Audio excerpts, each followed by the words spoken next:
estudio, hermanos, del Sermón del Monte que tenemos para el día de hoy, vamos a comenzar con una nueva sección, ¿ok?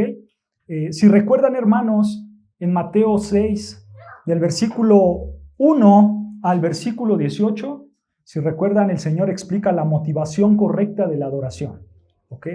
Cómo es que el cristiano tiene que adorar a Dios, ¿ok?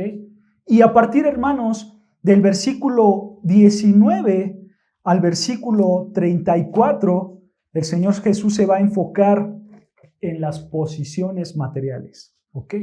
Ahí es donde se va a enfocar el Señor y esa es nuestra nueva sección que vamos a estudiar, las posesiones materiales. En particular, hermanos, el Señor Jesucristo se enfocará en la actitud del cristiano en cuanto a las riquezas, en cuanto a las posiciones materiales, ¿ok? Entonces, acompáñame a leer Mateo 6, versículo 19 al 24, que es lo que vamos a estudiar, hermanos. Mateo 6, 19 al 24, y cabe mencionar, hermanos, que este estudio lo vamos a dividir en partes, ¿ok? Pero solamente vamos a leer al versículo 24. Mateo 6, 19 dice: no os hagáis tesoros en la tierra, donde la polilla y el orín corrompen, y donde ladrones minan y hurtan, sino haceos tesoros en el cielo, donde ni la polilla ni el orín corrompen, y en donde ladrones no minan ni hurtan, porque donde esté vuestro tesoro, allí estará también vuestro corazón. La lámpara del cuerpo es el ojo, así que si tu ojo es bueno, todo tu cuerpo estará lleno de luz, pero si tu ojo es maligno, todo tu cuerpo estará en tinieblas. Así que si la luz que en ti hay es tinieblas, ¿cuánto no serán las mismas tinieblas? Ninguno puede servir a dos señores, porque o aborrece al uno y amará al otro, o estimará al uno y menospreciará al otro. No podéis servir a Dios y a las riquezas. Estos pasajes, hermanos, de Mateo 6, 19 y de hecho hasta el 34, hermanos, estos pasajes son muy conocidos y realmente lo conocen personas que quizás leen mínimo las escrituras, pero lo conocen, ¿no? De que no debes de poner tu mirada en las riquezas, pero desgraciadamente también los malinterpretan. Así que, hermanos, vamos a estudiarlos poco a poco para que nosotros podamos entender correctamente estos versículos, ¿ok? Y, hermanos, la idea central de todo lo que vamos a ver, hermanos, la idea central es que el Señor Jesucristo nos quiere mostrar cómo usar esas posesiones y de la manera que tú las usas, eso va a reflejar al Dios que sirves, ¿ok? Eso es en general lo que vamos a ver. Cómo usamos las posesiones y la manera en que las usamos, eso va a reflejar al Dios que nosotros servimos, al Dios que adoramos. Entonces, empecemos con el versículo 9. Como es de costumbre, vamos a analizar verso por verso y que el Señor nos ayude en entender su palabra. Dice versículo 19, no os hagáis, ¿qué? Tesoros.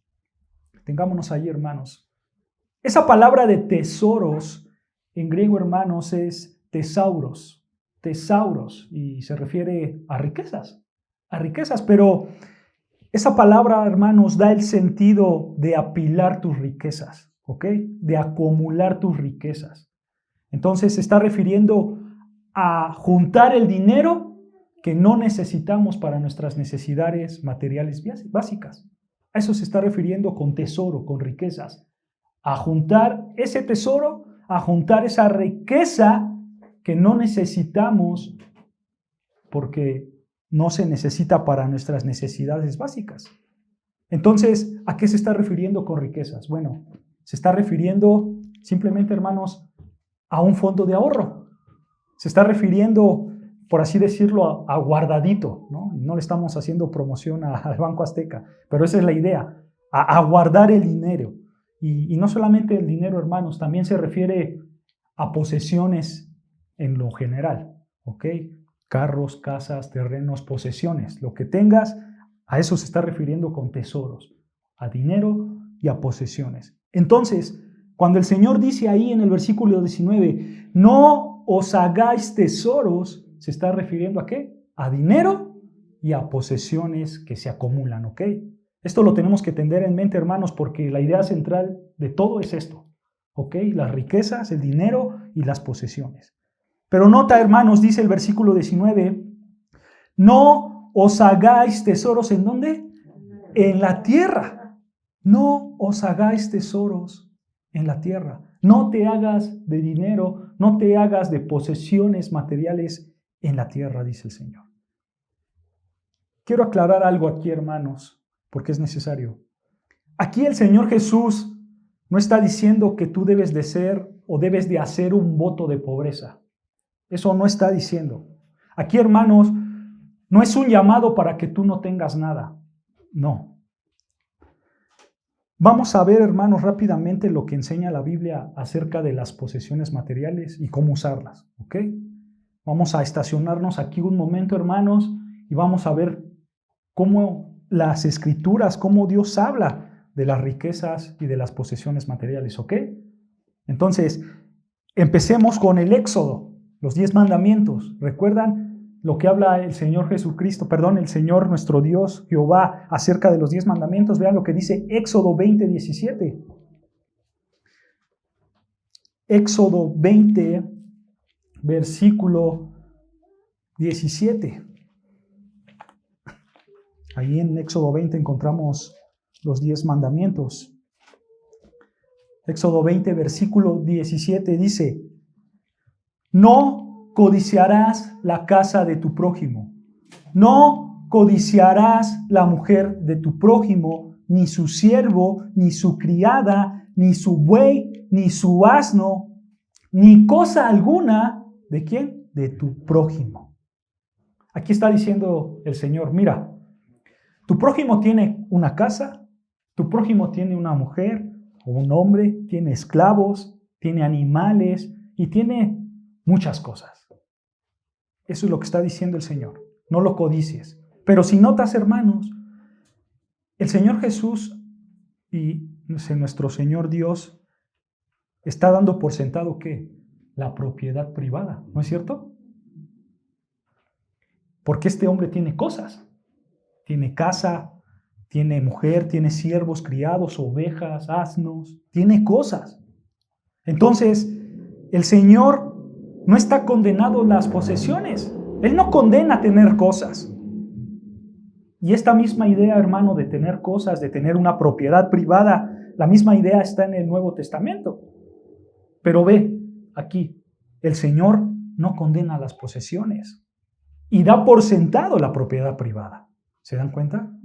Entonces, nosotros podemos tener posesiones, nosotros podemos tener cosas. Vean lo que dice en el Nuevo Testamento, 1 de Timoteo 6, 17. 1 de Timoteo 6, 17.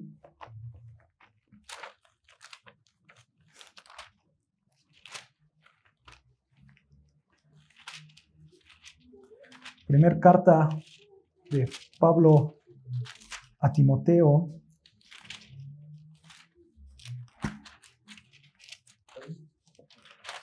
Seis 17, dice así, Pablo a Timoteo, escucha, a los ricos de este siglo, detengamos ahí tantito, hermanos, a los ricos de este siglo. Pablo aquí, hermanos, se está refiriendo a las personas que tienen dinero, ¿por encima de qué? De sus necesidades básicas, ¿no es cierto? Un rico. Pero hay que recordar algo, hermanos, y tengo que hacérselo saber. En términos bíblicos, hermano, en términos bíblicos, lo que tú necesitas únicamente es un techo, ropa y comida. Eso es lo que el hombre necesita en términos bíblicos. Si tú tienes más que eso en términos bíblicos, eres rico. Si tienes 3, 4 pantalones, si tienes 2 teles, si tienes celulares, bueno, en términos bíblicos tú eres rico, porque tú solamente necesitas un techo, ropa y comida. ¿Ok? Obviamente, hermanos, hay diferentes niveles de riqueza, ¿no es cierto? Sin embargo, a esto se refiere con rico, a una persona que tiene dinero por encima de sus necesidades básicas, ¿ok? Entonces, teniendo eso en mente, dice ahí Pablo a Timoteo, a los ricos de este siglo manda que no sean, ¿qué? Altivos, ni pongan la esperanza en las riquezas, las cuales son inciertas, sino en el Dios vivo que nos da todas las cosas en abundancia para que, ¿qué? Para que las disfrutemos. Nota, hermano, que Dios mismo es el que da la riqueza. ¿Te das cuenta? Dios es el que da la riqueza a los hombres de este siglo. Pero les manda ¿qué? Que no sean altivos, que no confíen en las riquezas, sino que confíen ¿en quién? En el Dios que les da esa riqueza, en el ser que da esa riqueza. Y también, si puedes ver, hermano, aquí indica que hay propiedad privada. Vean ahí el versículo 18 dice, que hagan bien, que sean ricos en buenas obras, dadivosos y generosos. Esto es, que den de lo que tienen, de esas riquezas privadas suyas, que ellos den de esa riqueza, que sean dadivosos, generosos. Entonces, hermanos, cuando nosotros hablamos de posesiones materiales, el Señor asume que existe y que hay una propiedad privada, ¿ok? Y Él no la condena. Él no condena esa propiedad privada. Él no condena la riqueza. Jamás condena la riqueza material. Él solo manda ¿qué? Que tengas la actitud correcta, ¿no es cierto? Que seas honesto, que seas bueno, que seas generoso, que tengas la actitud correcta. ¿Ok? Esto, hermanos, es lo que vemos en las Escrituras, en todas las Escrituras. Alguien puede decir, bueno, ¿y entonces qué pasó en Mateo 19 con el joven rico? ¿Recuerdan al joven rico? Entonces, ¿qué pasó con él? Porque el Señor le dice, vende o regala todas tus posesiones. Él quería entrar al cielo y este hombre se acercó a Jesús y Jesús le dijo, regala todas tus posesiones. Bueno, hermano, el Señor Jesús no le dijo eso porque las posesiones fueran malas o porque el dinero fuera malo, ¿no? Si ustedes, hermanos, leen el contexto de esa parte del joven rico, este joven, ¿cuál era su actitud? Este joven se sentía más santo que Dios, ¿no es cierto? Porque él decía que él había hecho de todo, que los 10 mandamientos los había cumplido, que él cumplía la ley, él se sentía más santo que los demás. Entonces el Señor Jesús le dice, ¿a poco sí eres tan santo? A ver si es cierto, ¿no? Si tú eres santo, si tú eres bueno, si tú has cumplido con la ley, recuerda lo que dice Deuteronomio, amarás al Señor tu Dios con todo tu corazón, con toda tu mente, ¿no? Y el joven rico, sí es cierto, eso yo lo cumplo. Pero no se te olvide que también dice el Señor, amarás a tu prójimo como a ti mismo. Entonces, si tú eres santo, eres bueno, ve y regala lo que tienes. Dice la historia que este joven, como no era ningún santo, se fue triste, porque tenía muchas posesiones. A él le dolió regalar sus posesiones. O sea, hermano, él se amaba a sí mismo. Él no amaba a los demás. Él se amaba a sí mismo y a su dinero.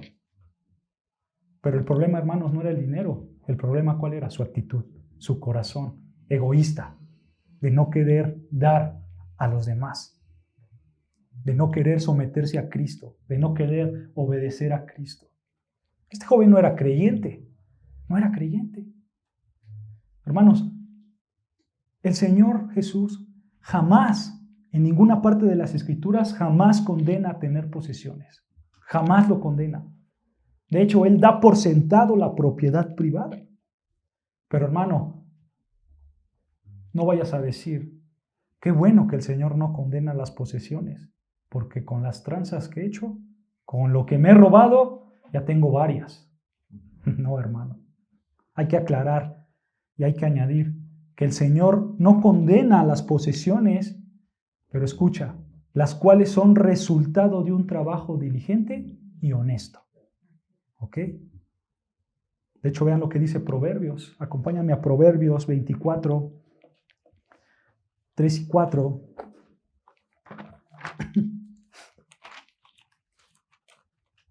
Proverbios 24, versículo 3 y 4.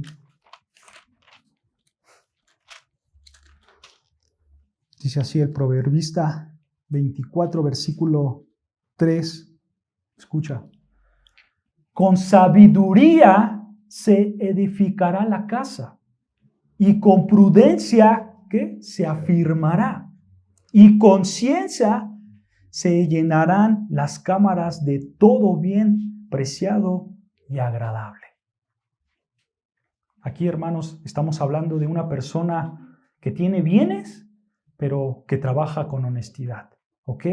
Él edifica su casa con sabiduría, con prudencia. Él tiene ciencia, él tiene conocimiento de las cosas que son buenas y por eso sus cámaras se llenan, ¿ok? De todo lo preciado y todo lo agradable. Entonces, es bueno recalcar que sí, Dios permite las riquezas, pero las que se ganan con diligencia y honestidad. Ahora, también puede salir la duda y decir, bueno, ¿qué pasa con el ahorro? ¿No es cierto? ¿Qué pasa con ese dinero que yo ahorro?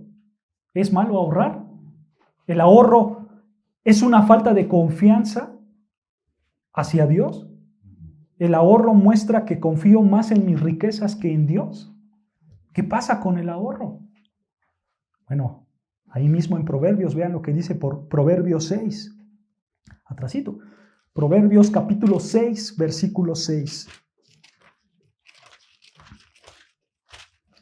Proverbios capítulo 6, versículo 6 al 8. Vean lo que dice. Este proverbista haciendo una analogía de un animal, vean. Proverbios 6 dice, ve a la hormiga. Le dice, oh perezoso. Está hablando al perezoso. Ve a la hormiga, oh perezoso. Mira sus caminos y sé que sabio, la cual no tiene capitán, ni gobernador, ni señor. Detengámonos aquí tantito, hermanos. Aquí la implicación es que esta hormiga no tiene a nadie que le diga qué hacer. No está alguien detrás de la hormiga diciéndole, trabaja, no seas flojo, ya párate. No, aquí dice, no tiene capitán, no tiene gobernador, ni señor. Pero note estas palabras, ¿para quiénes son? Para el perezoso. Es para el perezoso. Y este perezoso es flojo, no quiere trabajar. Alguien tiene que estar detrás de él diciéndole, ya párate, trabaja. Él está, hermanos, aquí estamos viendo que de manera implícita el proverbista está apuntando al trabajo, a trabajar, ¿ok? Entonces, tenemos a la hormiga que no le exige nada para que vayan a trabajar y tenemos al perezoso que está de flojo. Pero vean versículo 8, hablando de la hormiga, prepara en el verano su comida y recoge en el tiempo de la siega su mantenimiento. La hormiga, hermanos, sin que nadie le diga nada, sin que nadie le hable y le diga, oye, ya vete a trabajar, por favor, ya salte de la cama, no estés ahí echadote. Sin que nadie le diga, la hormiga lo hace. La hormiga toma ¿qué? La iniciativa. Va y trabaja, duro y constantemente. Pero vean, no solamente eso. En el versículo 8 dice que trabaja no solo por lo que necesita hoy, sino por lo que necesita, ¿cuándo? En el verano, cuando no hay cosecha, cuando no hay siega. O sea, hermanos, cuando llega esa época que falta el alimento, la hormiga no le va a faltar porque ella está preparada. Ella está preparada. Eso caracteriza ¿a quién? A los sabios, a los que se preparan para el futuro, para el verano, para el invierno, cuando no hay cosecha. Eso caracteriza a los sabios. Dice allí el versículo 6, ve a la hormiga perezoso, mira sus caminos y sé sabio. Una persona sabia no solo tiene la iniciativa de trabajar duro, sino que también ve al futuro. La persona sabia ve al futuro. Obviamente, hermanos, depende del Señor. No pone sus esperanzas en las riquezas, que son inciertas. Él depende ¿de qué? Del que da las riquezas, el que da las fuerzas para trabajar. Pero el sabio, hermanos, sabe que vive en un mundo caído, ¿no es cierto? El sabio sabe que hay pecado y por lo tanto el sabio sabe que es susceptible a enfermedades, ¿no es cierto? El sabio sabe que se puede lesionar en cualquier momento de su vida. Y sin ninguna duda, hermanos, el sabio llegará a una etapa de su vida donde no pueda trabajar más. El sabio lo sabe.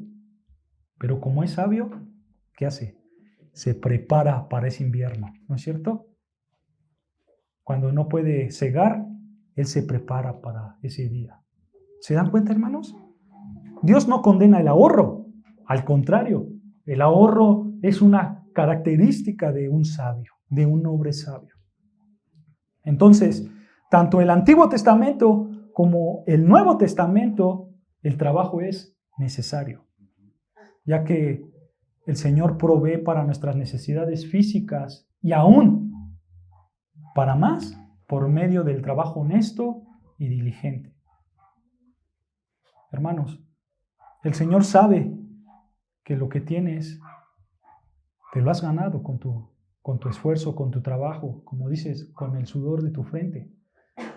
Él sabe también si te lo has ganado de manera honesta o no.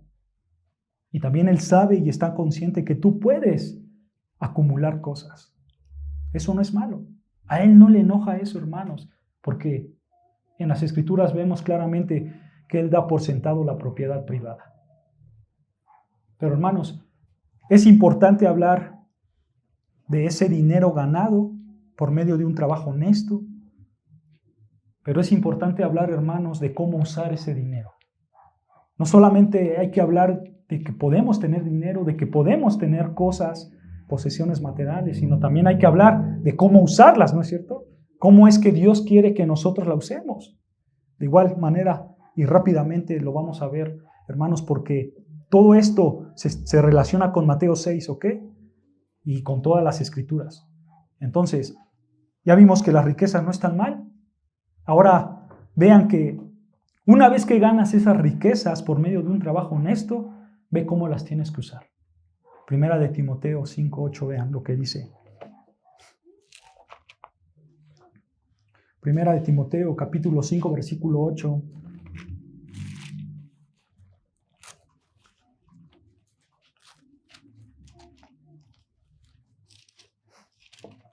Dice así, Primera de Timoteo, capítulo 5, versículo 8. Porque si alguno, escucha, no provee para los suyos y mayormente para las de su casa, ha negado la fe y es peor que un incrédulo. ¿Ok? El que no provee para los suyos y primordialmente para su casa, ha negado la fe, dice Pablo. Es peor que un incrédulo. Nota esto, hermanos. Nota que toda persona, incluyendo los incrédulos, a los que no tienen conocimiento de la verdad de la palabra de Dios, a los que no son salvos, aún ellos saben que debes de proveer ¿para quién? Para tu familia, para los de su casa primordialmente, dice. Puedes ayudar a tus hermanos, hermanas, padres, sí, pero si tú tienes una familia, un núcleo familiar, bueno, tus hijos, tu esposa, primordialmente a ellos es lo que está diciendo. También para los de tu casa. Pero nota, hermanos, que ¿a poco no es cierto que muchos de los incrédulos tienen a sus padres viviendo en su casa? Porque ellos saben que es su responsabilidad, ¿no es cierto? Aún los no salvos saben que hay responsabilidades de proveer a la familia y primordialmente la de su casa. Entonces, tu dinero lo vas a gastar, ese dinero que acumulaste honestamente, lo vas a gastar ¿cómo? Proveyendo para tu familia. Obviamente, hermanos, recuerda que Dios es generoso, ¿no es cierto? Y que una actitud amorosa también es una actitud generosa. Y obviamente todo esto, hermanos, va a ser conforme a nuestras capacidades. Nosotros vamos a ayudar a nuestra familia conforme a nuestras capacidades, conforme a lo que nosotros hagamos ganado. Si tu dinero te alcanza para comprar una muda de ropa al año para tu esposa, para tus hijos, con eso debes de estar contento, porque es conforme a lo que Dios te proveyó. Pero hermanos, tenemos que decirlo, tampoco hay que ser tacaños. Tampoco hay que decir, nomás te voy a comprar esto, pero si tú sabes que te alcanza para más, pues compra más. Adelante, provee para tu esposa, para tus hijos, y si puedes ayudar a tu familia, adelante, ayuda a tu familia. Y también tenemos que aclarar, hermano, y para las esposas e hijos, tampoco se vale presionar con algo que no tienen, con algo que saben que no tienen. Tampoco estén ahí, dame, cuando saben que no es el momento, que no es el tiempo y que no se tiene para comprar eso. Pero bueno, ¿la idea cuál es? La idea es que si tú has ganado dinero honestamente, provees para tu familia y lo administras sabiamente, como la hormiga. Eso es importante, administrar el dinero sabiamente, hermanos. Obviamente, esto implica que tú debes de ser un administrador conforme a tu presupuesto, ¿no es cierto? Tú no te vas y te endrogas con carros, con casas, con créditos que no puedes pagar, que no puedes generar. No. Tampoco metes tú a tus hijos en escuelas o en colegios que consumen todo tu dinero y después no tienes para comer. No. Obviamente, hermanos, no gastas más que tus ingresos. Hay que ser buenos administradores. Hay que planear cómo gastamos. Tú suples las necesidades de tu familia, sí, y buscas administrar el dinero. ¿Ok? También, hermanos, vean cómo pueden usar el dinero. Tú puedes usar el dinero que ganas honestamente para apoyar a la extensión del evangelio, para apoyar a la iglesia. Vean lo que dice 1 Corintios 16. 1 Corintios capítulo 16.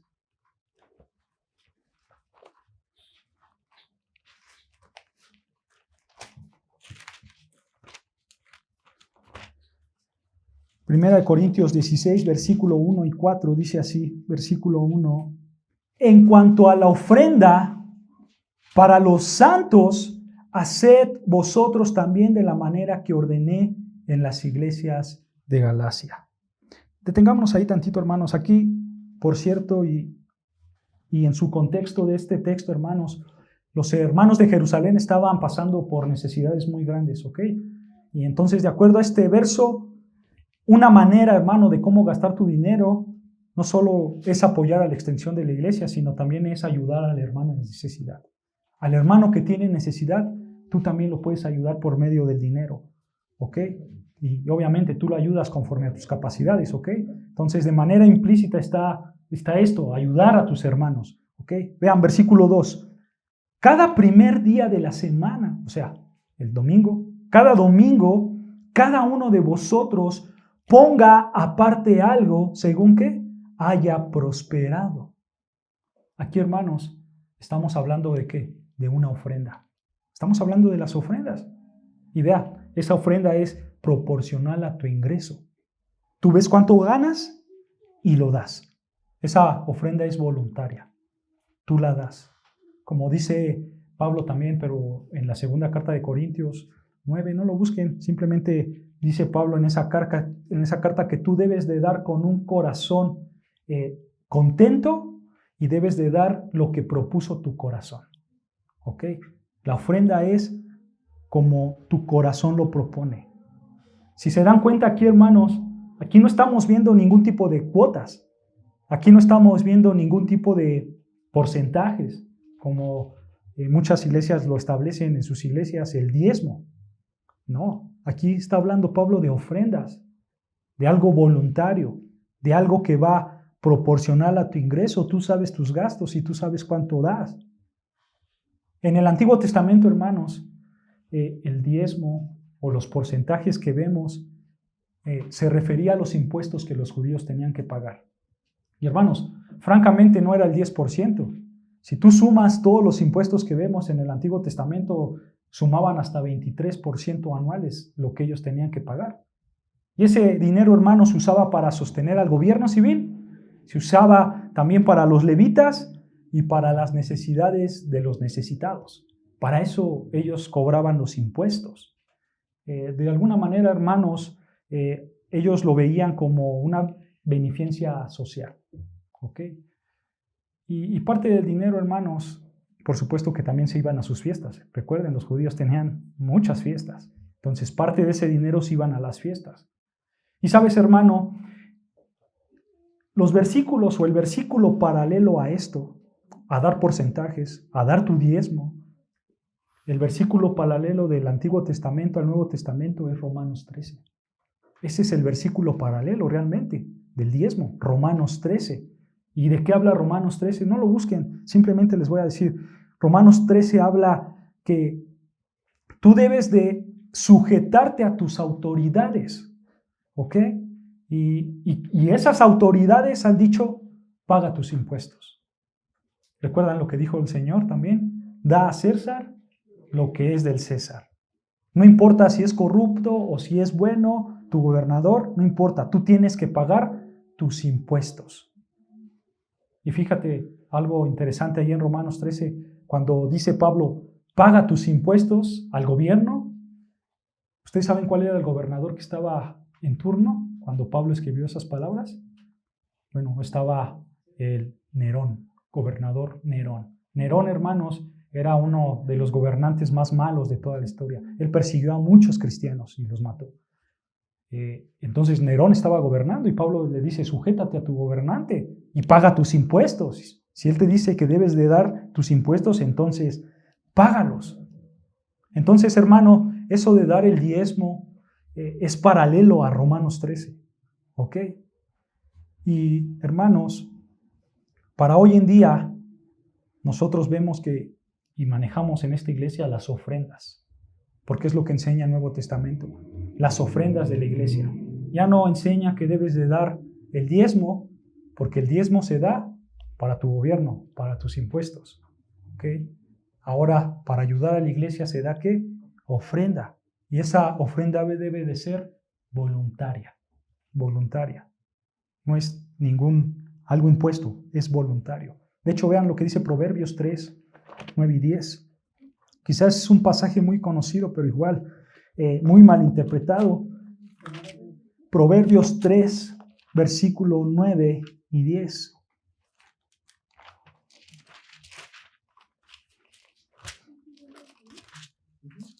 Ya después en sus casas estudian Romanos 13 para que se den cuenta, hermanos, acerca de este paralelo de los impuestos con los diezmos y lo que tenemos que pagar nosotros como impuestos hoy en día a nuestros gobiernos.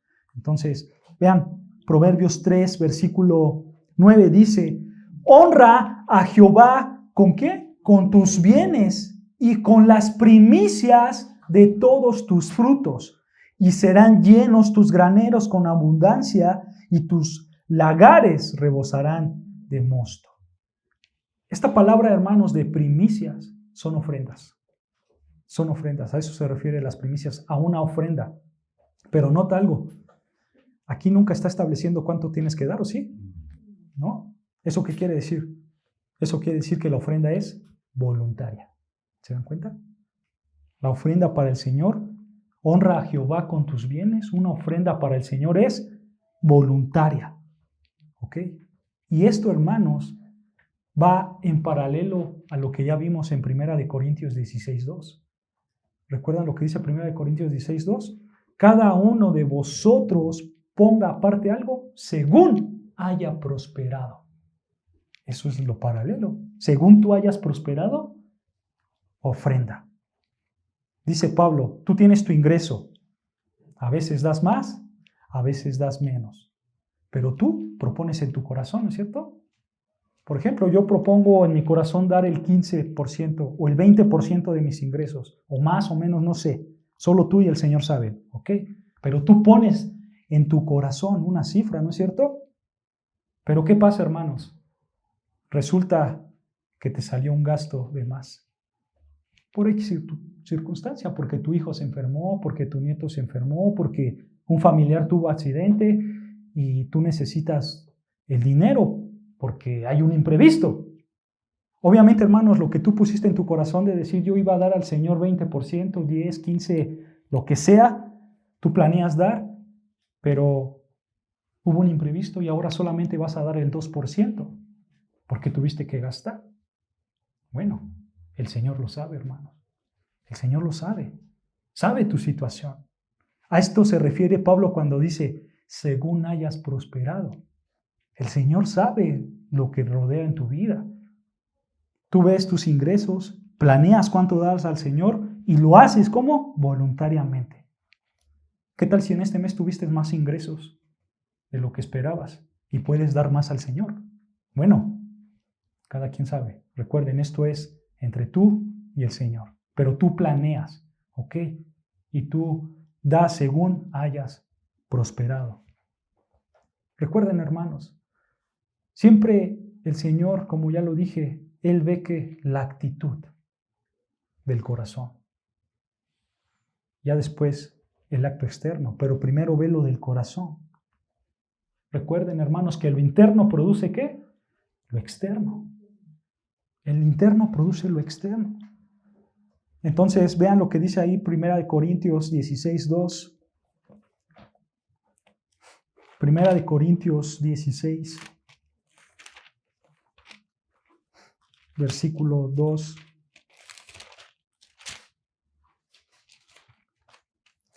Dice así Pablo, 1 Corintios 16:2, cada uno de vosotros ponga aparte algo según haya prosperado, guardándolo para que cuando yo llegue no se recojan entonces ofrendas.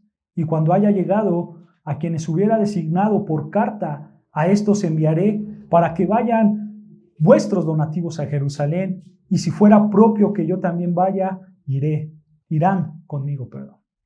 Entonces, tú tienes tu dinero por un trabajo duro, por un trabajo honesto, provees a tu familia, lo administras con cuidado, buscas ahorrarlo, piensas en emergencias futuras, inviertes en la extensión del evangelio, ayudas a personas en necesidad. Y también escucha, hermano, cómo puedes gastar tu dinero. Y aquí todos se van a poner contentos, ¿eh? Porque tú también puedes gastar tu dinero y lo puedes disfrutar tú para lo que quieras. Eso es lo que enseñan las Escrituras. Vean lo que dice 1 Timoteo 6, 17, 19.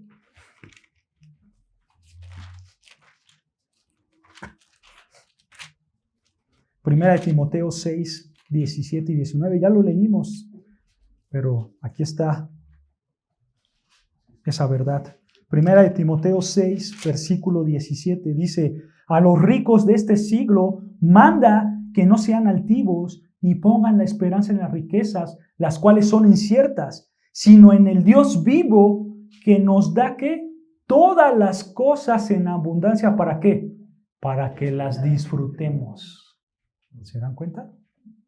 Pero nota el contexto. Tú puedes disfrutar tu dinero, sí, pero no hay que ser altivos. Pero no hay que poner nuestra esperanza en el dinero.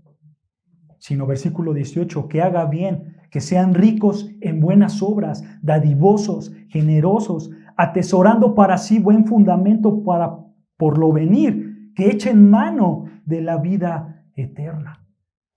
Hay algo importante aquí, hermanos, y es que nosotros no debemos de sacar esto de contexto. La frase de que Dios nos da todas las cosas en abundancia para disfrutarlas es cierta, sí. Dios nos da las cosas y las podemos disfrutar, sí. Pero Dios da si tienes la actitud correcta del versículo 17. No eres orgulloso, no confías en el dinero, recuerdas que Dios es el que te lo da, dependes de Él, reconoces que Él te da la capacidad de hacer dinero y ahora sí que lo disfrutas. Recordando, versículo 18, que debes de compartirlo, ser generoso. Y versículo 19, vivir en la eternidad. Y entonces, nota que no desperdicias el dinero si tú tienes en mente esto. Si tú tienes en mente todos estos elementos, tú no desperdicias el dinero y lo puedes usar como quieras. Hermanos, el dinero que tenemos lo podemos disfrutar y no está mal. No está mal. Si tú quieres y tienes este parámetro bíblico, hermanos, de lo que acabamos de leer, que es la actitud correcta, obviamente, hermanos, sin violar los parámetros bíblicos, los estándares bíblicos. Tú puedes comprar zapatos, ropa, celular, tele, coche, casa. Tú puedes salir de viaje. Hermanos, tú puedes hacer con tu dinero lo que quieras. Y sabes, no pasa nada. No es pecado. A Dios le gusta que gastes tu dinero para tus necesidades, porque tienes una actitud correcta hacia para con Dios. Y hermano, es importante entender porque tampoco hay que irnos al extremo, ¿ok? Cuando tenemos dinero, no hay que irnos al extremo en decir, bueno, Dios me da el fruto de mi trabajo porque me lo gano con mi sudor, porque le echo ganas al trabajo, Dios me da el dinero, entonces ahora me lo voy a gastar para comprarme esto, esto, esto y esto y esto. Y es más, me voy a ir de viaje. Pero no cometamos el error de decir, pero bueno, solo me va a quedar hoy un poquito de dinero para la ofrenda. Hermanos, entonces, si tú tienes ese pensar, yo creo que tus prioridades están mal. Sí, puedes gastarte tu dinero, pero también dice el Señor, ve tus finanzas, propone en tu corazón cuánto me vas a ofrendar a mí. ¿Se dan cuenta, hermanos? No hay que irnos a ese extremo de decir, bueno, porque me puedo gastar todo mi dinero, entonces, pues nomás hay lo que me sobre, voy a ofrendar.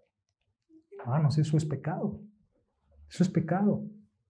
Tampoco, hermanos, puedes irte al otro extremo de decir que si tú tienes a tus hijos, se te acercan y te dicen, oye papá, quiero este juguete o quiero zapatos, ya no tengo, o falta cualquier cosa en la casa, ¿no?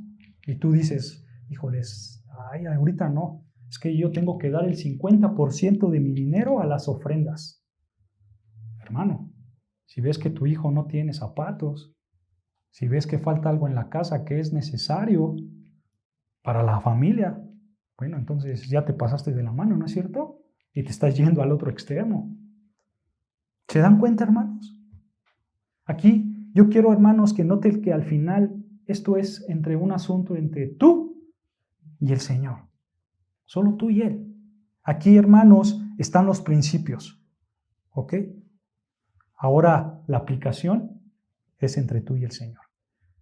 Solo no cuiden de irse a estos extremos que al final son pecado. Pero es cierto, hermanos, la decisión es entre tú y el Señor.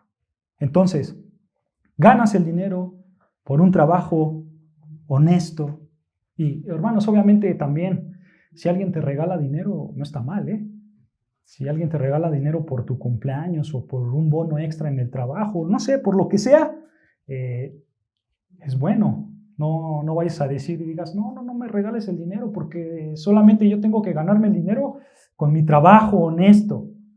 Porque si no, eso sería un acto de pereza. No, hermanos. Si alguien te regala dinero, recíbelo. Entendemos, hermanos, que la manera primordial de ganar el dinero es trabajando. ¿Ok? Pero si alguien te lo regala, bueno, no pasa nada. Entonces, tú buscas ayudar a gente necesitada, tú buscas ayudar a tu familia, tú ves por tu familia, aportas para la extensión de la iglesia y ¿qué más? Y lo disfrutas para ti. Tú disfrutas el dinero para tus gustos, para lo que tú quieras. Pero todo esto subrayado con ¿qué, hermanos? Todo esto subrayado con la frase conforme a mis capacidades. ¿Ok? Siendo un mayordomo de nuestro dinero, recordando que al final el dinero lo da Dios. En esencia, hermanos, y en resumen, esto es lo que la Biblia enseña sobre el dinero y las posesiones. Podemos tener, sí, pero también enseña cómo podemos gastar ese dinero. ¿Se dan cuenta?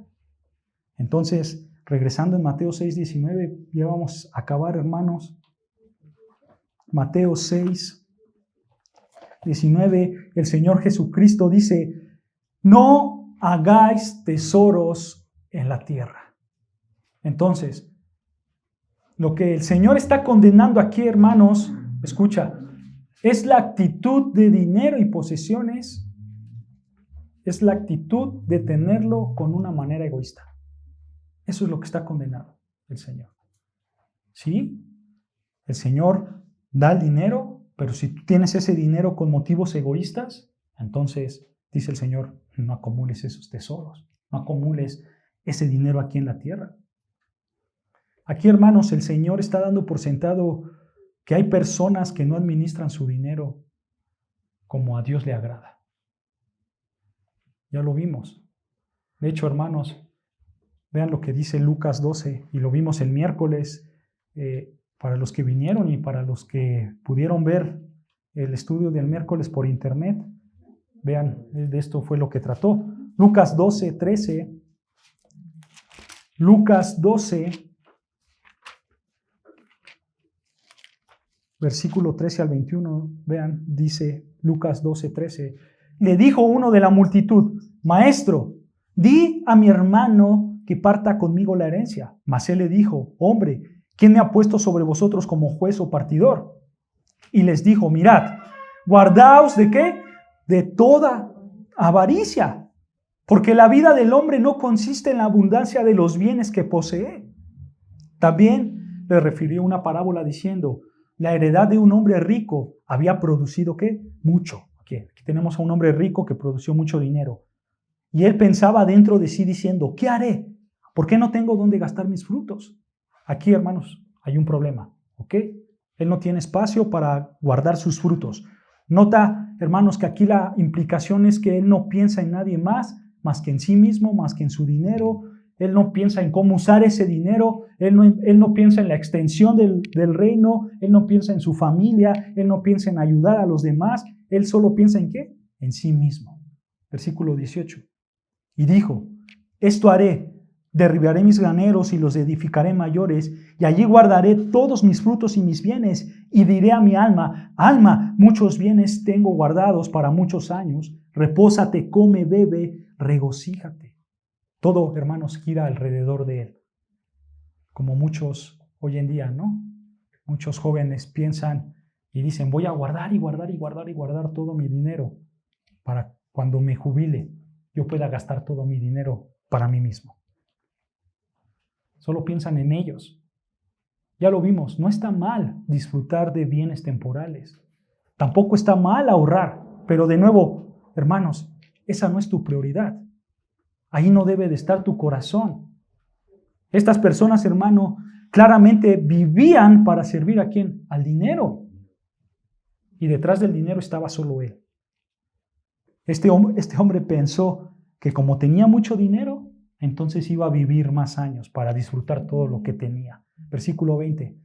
Pero Dios le dijo: necio, esta noche vienen a pedir tu alma. Se acabaron los planes, ya no hay años. Hoy te mueres, se acabó. Y lo que has provisto, ¿de quién será? Eso es lo que escribió Salomón en Eclesiastés 2.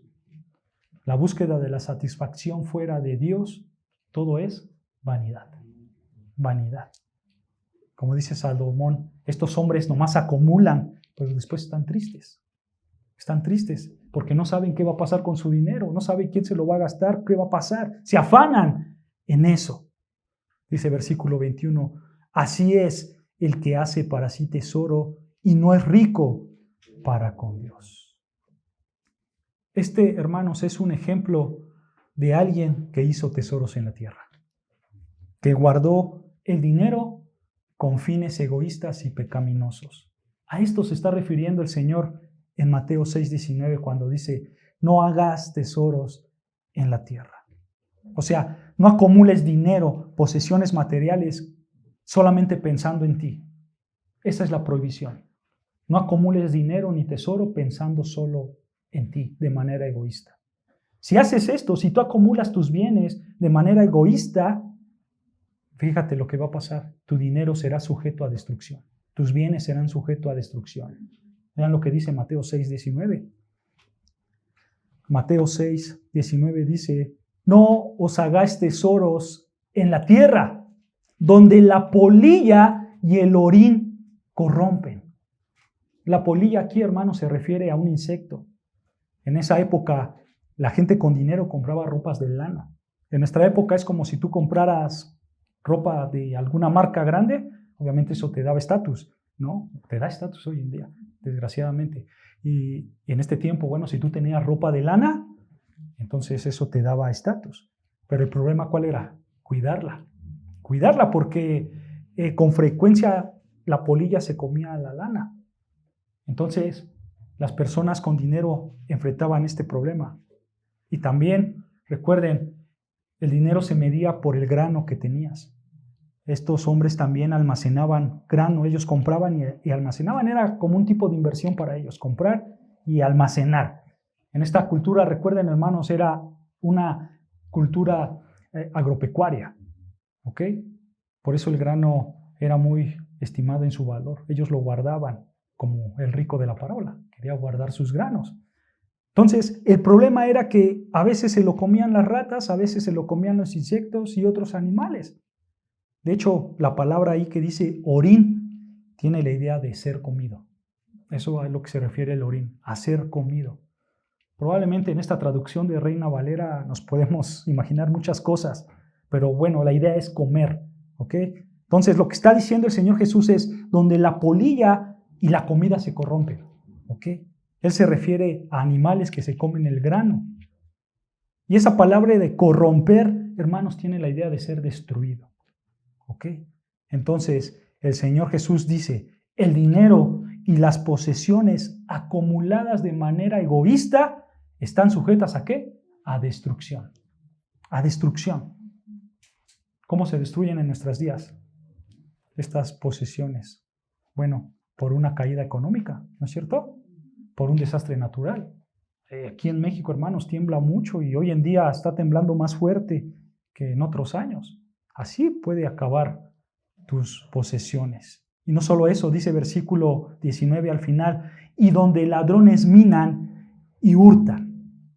Entonces el dinero de manera egoísta acumulado, este dinero está sujeto a destrucción y también a desaparición, hermano. Los ladrones se lo roban. Esa palabra de ladrones en griego es kleptai y de ahí viene el cleptómano, ¿no? Es un hombre que en términos psicológicos está enfermo y tiene la necesidad de siempre robar. Obviamente la Biblia dice que es pecado, tiene que arrepentirse de ese pecado. Pero bueno, la idea es ellos roban, su hábito es robar de estos hombres. Entonces el Señor dice que hay ladrones que minan. Esa palabra de minan, hermanos, tiene la idea de meterse en la tierra. Eso es lo que quiere decir minar, meterte en la tierra. Otra traducción de minar podría decir escarbar a través de. ¿Por qué se usaba esa palabra, hermanos? Porque en estos tiempos las construcciones eran de lodo. Entonces los ladrones fácilmente podían escarbar y meterse y robar. Entonces los ladrones escarbaban y al final del 19 dice y hurtan. Bueno, hurtan es de la misma raíz de ladrones, ¿ok? Kleptusi, que quiere decir robar. ¿Ok? Es lo mismo. En nuestras épocas, hermanos, esto no es diferente. En nuestras épocas siempre hay ladrones y siempre ha existido ladrones y los ladrones nunca se van a acabar. Y en este tiempo, hermanos, para los ladrones, lo que hacían para esquivarlos, por así decirlo, era enterrar sus posesiones debajo de la tierra. En lugar de guardarlos en su casa, las escarbaban la tierra y ahí las guardaban. ¿Ok? Entonces la idea de Mateo 6:19 es que si tú acumulas tesoros de manera egoísta, estás sujeto ¿a qué? A destrucción y a desaparición. Desde un simple ladrón que te roba la bolsa, que se lleva tu coche, incluso que se mete a tu casa, o es más, un ladrón hábil, ¿no? Que se mete al banco donde tenías tus posesiones y se los llevan todas. Hay una historia, hermanos, que pasó creo en el 2006 aquí en México en un banco que se robaron muchísimo dinero de gente rica que tenía sus posesiones ahí. Muchísimos millones de dólares se llevaron y los dueños de esa riqueza se quedaron sin nada. El banco no les regresó, fue Banamex. Entonces hay gente hábil que puede robar tus posesiones. Entonces esas posesiones pueden ser destruidas y pueden ser desaparecidas. Y quiero acabar con esto, hermanos, aclarando algo. Nosotros debemos entender que vivimos en un mundo de pecado, ¿no es cierto? Entonces, si tú usas tu dinero de manera honesta, si tú lo ganas con trabajo honesto para la gloria de Dios, escucha, eso no te garantiza, hermano, que Dios no permita que tus posesiones sean destruidas o desaparecidas. Eso no lo garantiza. Pero en el caso de un creyente, tu meta no es acumular tesoros, tu meta es que agradar al Señor, ¿no es cierto? Servir al Señor, tener el contentamiento con Dios. Él te provee, Él te da todas las cosas, pero también, hermanos, puede que te las quite. ¿Recuerdan lo que dice Job? Dios da y Dios quita. Bendito sea el nombre del Señor. Hasta aquí lo dejamos, hermanos. Todavía falta mucho acerca de este tema y vamos a seguir el próximo estudio. ¿Ok? Oremos al Señor.